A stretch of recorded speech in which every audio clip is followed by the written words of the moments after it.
আজ সকালে যান্ত্রিক ত্রুটির কারণে বিমান বাংলাদেশ এয়ারলাইন্সের ঢাকাগামী একটি ফ্লাইট উড্ডয়নের কিছুক্ষণ পরেই চট্টগ্রামের শাহ আমানত আন্তর্জাতিক বিমানবন্দরে ফিরে যেতে বাধ্য হয়েছে।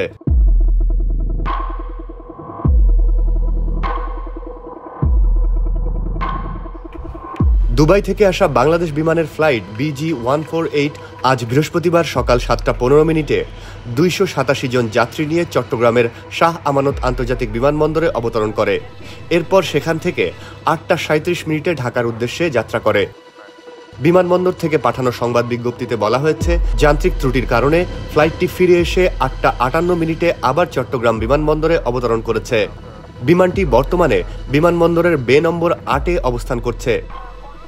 শাহ আমানত আন্তর্জাতিক বিমানবন্দরের জনসংযোগ কর্মকর্তা প্রকৌশলী মোহাম্মদ ইব্রাহিম খলিল বলেন, বিমানের ত্রুটি সারানোর কাজ চলছে, যাত্রীরা নিরাপদে রয়েছেন।